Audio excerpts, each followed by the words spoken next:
Today, we're going to test out the Radeon 7870, a 10-year-old GPU. Can it still play games? What about esports games? What about modern games? Why do I keep asking questions instead of getting to the freaking point and starting the video already?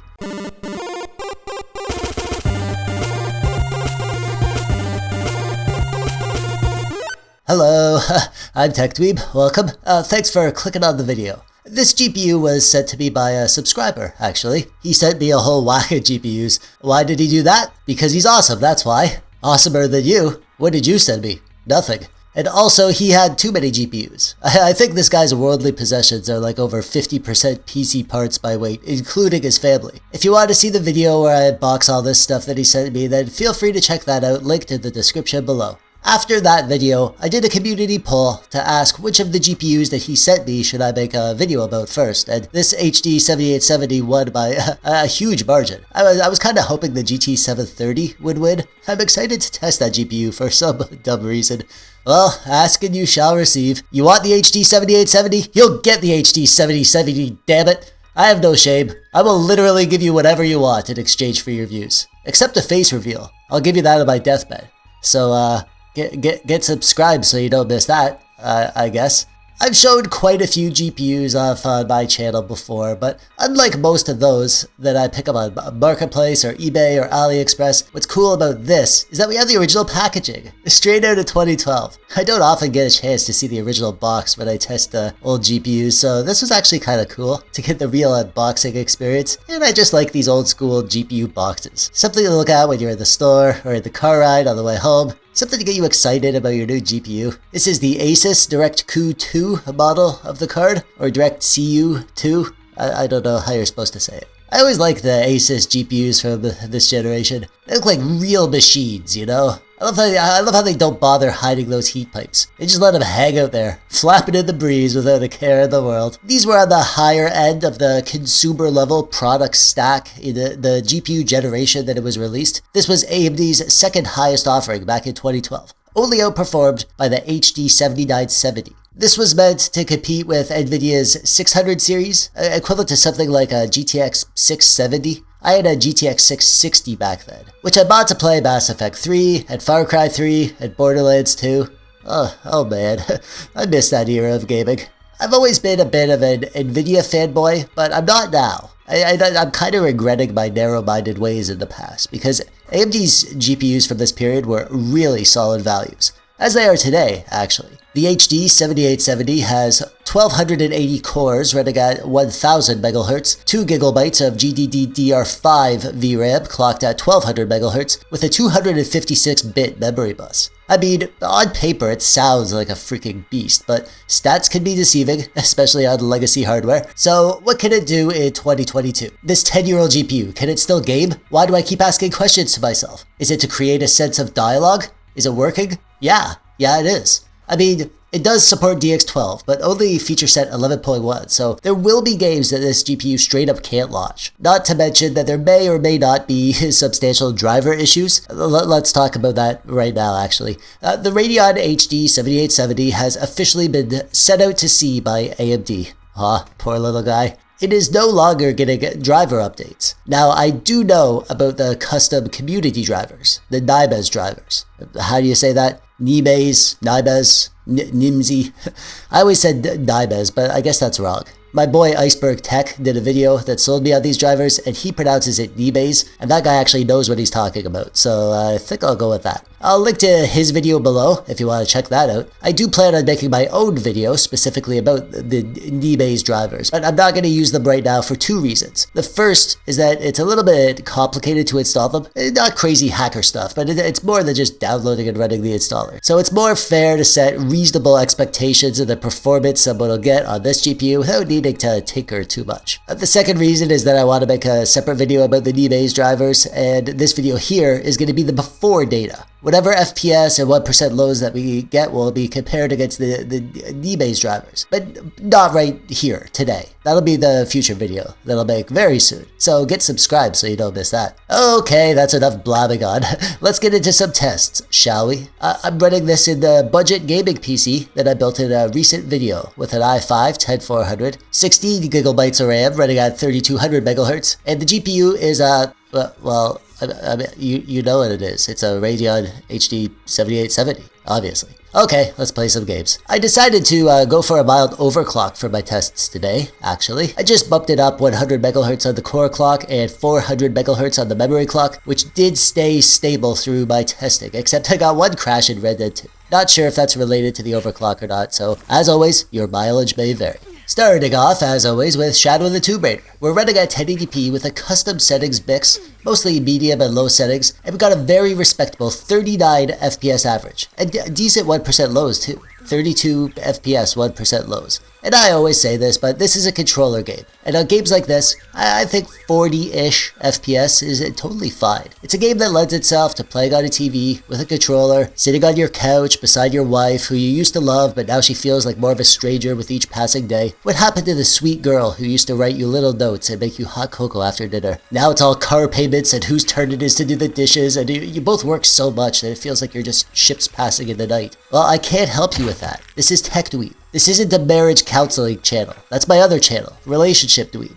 And in true TechDweeb fashion, I'll say that 39 FPS in Shadow of the Tomb Raider at 1080p is a really great gaming experience here on the HD 7870, especially considering how good the game looks. This game always looked good, to be fair, but whenever it runs this good on older GPUs, I get excited. I feel like this game is representative of the performance that you'll get in general, across a wide variety of games, even demanding modern games.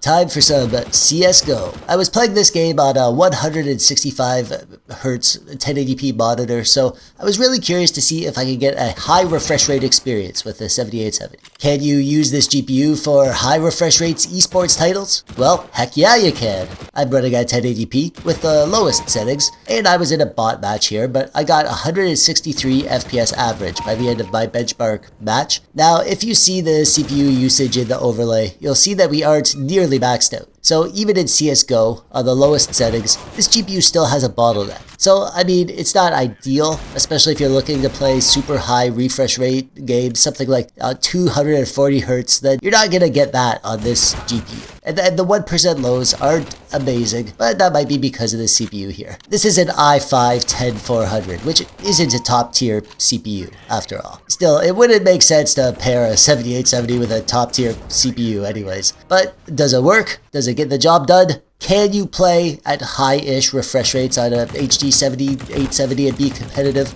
Well, yeah.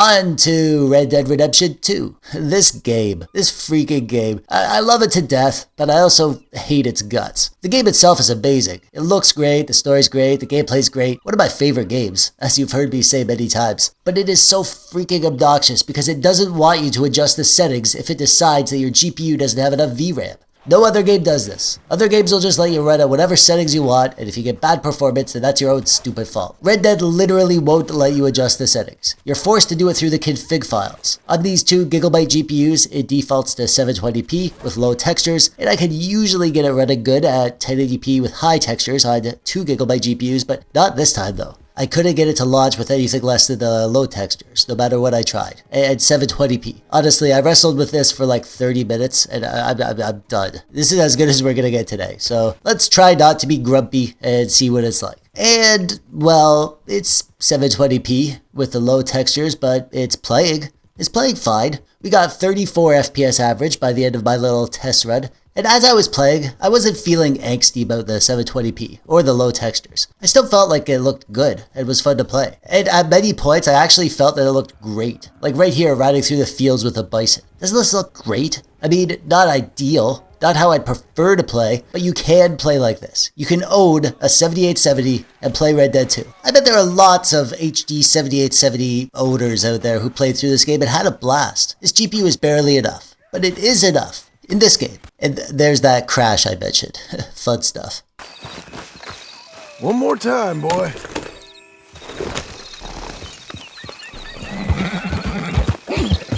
Fortnite, ladies and gentlemen. This game is super well optimized for hardware. The game itself isn't well optimized. It stutters like crazy even on my 3080, but it is optimized well to run on a wide variety of hardware, provided you tweak the settings. I'm running at 1080p with all low settings except for medium shadows and epic view distance. As usual, we're getting plenty of stutters.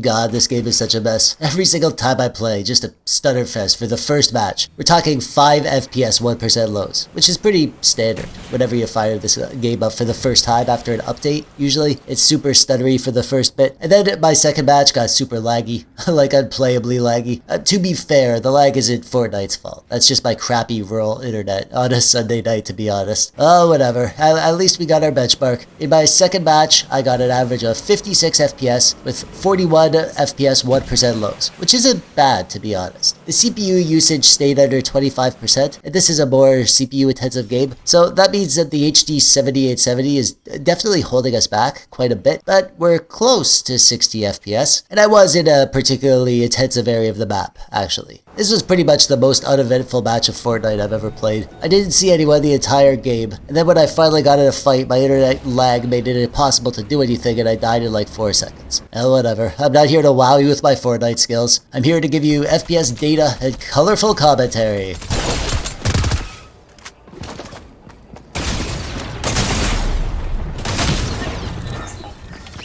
Moving along to Cyberpunk 2077. I'm running at 1080p with the lowest settings. This game does not play nice with 2GB GPUs, at least if you want it to look good. At first I set the dynamic resolution scale down to 50%, and I was getting 29 FPS on average, and the 1% lows actually weren't too bad. 19 FPS. I was expecting worse, to be honest. The Xbox Series S version of this game ran at like 30 FPS max, and the last generation version on the PS4 and the Xbox One was closer to 20 FPS. And there are millions of people that play those versions of this game, so obviously some people are okay with a sub 30 FPS experience. But I didn't like the blurry nature and the resolution scaling, so I switched over to Performance FSR 2.0, and we stayed at like 29 FPS. But the game looked way better like this. Lots of people give FSR 2.0 a hard time. It's easy to find faults when you're looking at static scenes and scrutinizing the small details, but honestly, in motion, when you're actually playing the game, it really is a huge improvement compared to just using a straight resolution scale. I briefly turned on Ultra Performance FSR, but that was pretty gross looking. Yeah, we got a few extra FPS, but it looked freaking terrible, even by my low standards. Performance FSR and getting almost 30 FPS, this is just fine with me. I'm sure you could get some better FPS if you ran at 720p native with a bit of FSR on top of that and get, I don't know, 50, 60 FPS, but I'd rather play like this. Now, is this ideal? No. But is it playable? Absolutely. You can play Cyberpunk on an HD 7870, and you can have a good time doing it. And considering how demanding this game is, that's a very surprising result for this 10-year-old GPU. Call for fucking backup!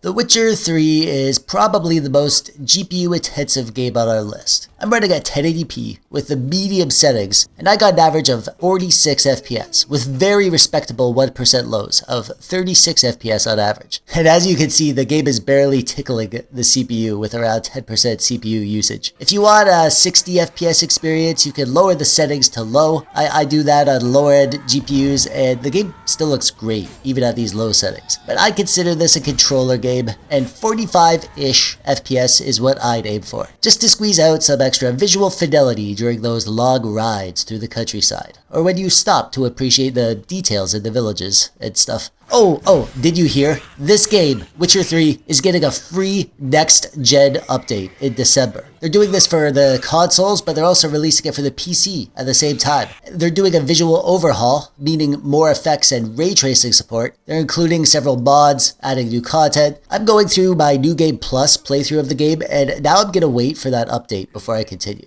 I'm actually more excited about this update than I am any new game releasing in the near future. This is one of my favorite games of all time, and I've been wanting an enhanced edition or a remastered edition or whatever for a very long time. And it's finally coming. And of course I'm gonna make a video about it once it comes out. So stay tuned for that.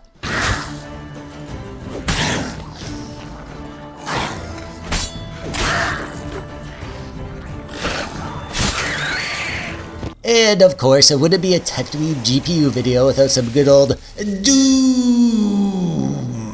This is the 2016 version of Doom, the best version in my opinion. This one is good for GPU tests because it's a great looking game. It can be demanding when you increase the settings, but it also runs very good at low settings on a wide variety of hardware. And it's also a first person game, so having a decent FPS does matter. Kind of a middle-of-the-road kind of dweeb, personally, in this game. I like an FPS that lets me enjoy the experience, but I also like to stop and smell the roses. And by roses, I mean demon guts. So on lower end and older GPUs, I tend to go for medium-ish settings, which I think are the sweet spot. Which is what we're doing here. This is 1080p medium settings, and we got 44 FPS on average. I'd probably lower a few more settings to get that FPS a bit higher, aiming for between 50 and 60 FPS, but playing like this, I didn't notice the FPS to be honest. It felt great, which is also interesting considering our 1% lows aren't great. Only 29 FPS. I really didn't feel that, to be perfectly honest with you, and I'm pretty sensitive to that. Our CPU usage is hovering between 30 and 40% usage, so if we lowered a few settings, that would alleviate a bit of the pressure off the GPU and balance things out a bit, but again, I don't think I would. I like it like this, to be honest. Always fun to play some Doom for these benchmark videos. I always play this little section here, and it never gets old.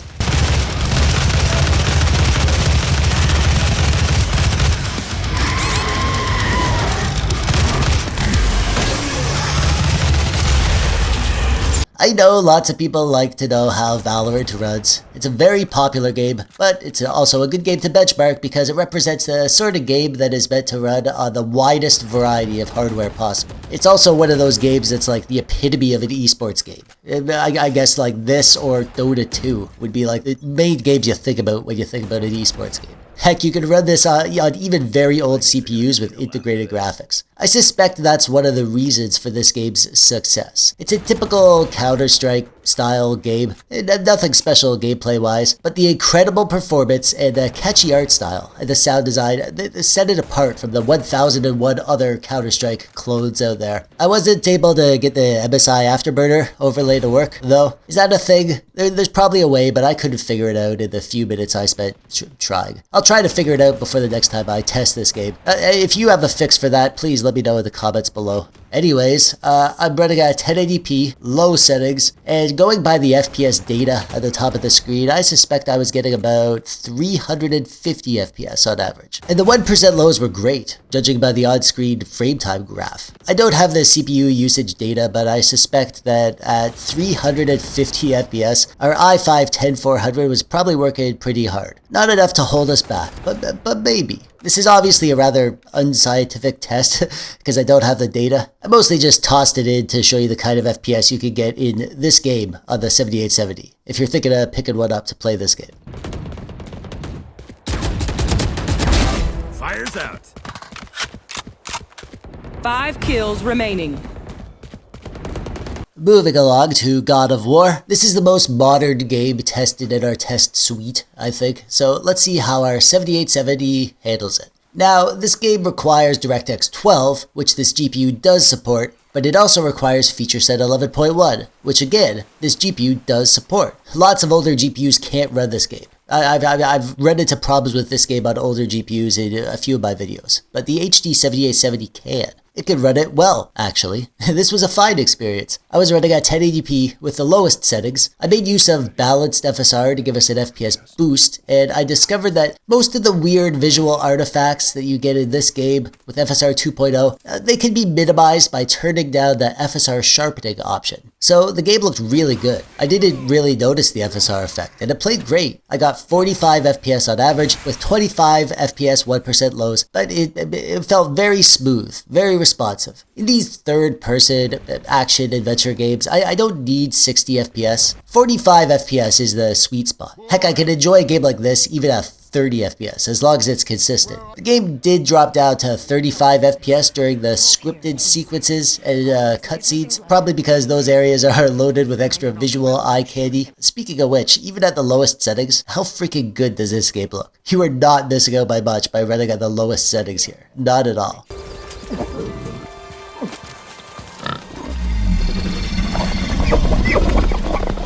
It won't hurt anyone. And last but not least, we have GTA 5. We can't do a GPU benchmark video without GTA 5, right? Well, here I initially started with the normal settings, but I was getting like 150 FPS. It was running too good, so I bumped the settings up to high. Nobody needs to play this game at 150 FPS. Oh, maybe I'm wrong about that. Maybe some people do. I'd personally rather up the graphics and get it looking a bit better, which is what I did. We're going with the high settings here, and we got 85 FPS with 70 FPS 1% lows. This is a more CPU intensive game, but our CPU usage was only at around 30%, which means the GPU is still the bottleneck here. Even still, you're not missing out much with a HD 7870 in this game. It's an older game, but it's still very popular. I don't know if it's the kind of game that requires a super high refresh rate experience to enjoy, maybe if you're playing online or something, but it offers that anyways, even on older hardware, like our 7870. What the hell?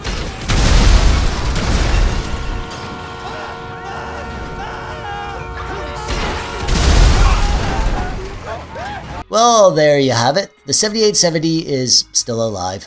It handled everything I threw at it. Some of the higher end stuff didn't run amazing. You probably want a more powerful modern GPU if you plan on playing lots of Cyberpunk or God of War. But you can play those games on this GPU. And for the middle tier stuff like Witcher 3 and Tomb Raider, you'll get by just fine with a GPU like this. And lower stuff, GTA 5, esports titles like Fortnite and Valorant, you can absolutely enjoy those games with this GPU. If you look around, you can find these going for like around $60 on eBay, and probably less on your local market. And at that price, I think it's a steal. For a budget build, you'd be hard pressed to find a better performance for the price. It is a legacy product. You are stuck on older drivers, or you'll have to jump through hoops to get some of the custom drivers working, and eventually this GPU will not be able to even launch many modern games. But every game I tested worked, and every last one was playable to some extent, and most played really good. So for now at least, yeah, it's still alive, which is freaking awesome for anyone who owns one of these or anyone looking to pick one up. And that brings us to the end. I'm curious to know what you think. Did any of you have an HD 7870? Or do you still have one? Do you think the performance here is enough to give it a pass? Oh, and do any of you have experience with the community drivers? The Nibase drivers? I'm gonna try those in another video, but I'd love to hear your experience. Or if you have any tips you can help me out, just let me know in the comments below. And while you're down there, click the thumbs up button if you like the video, or the thumbs down button if you didn't. Subscribe if you haven't yet for some reason. You made it this far, you might as well, right? Well, that's it from me. I'm TechDweeb. Thanks for watching. Bye-bye.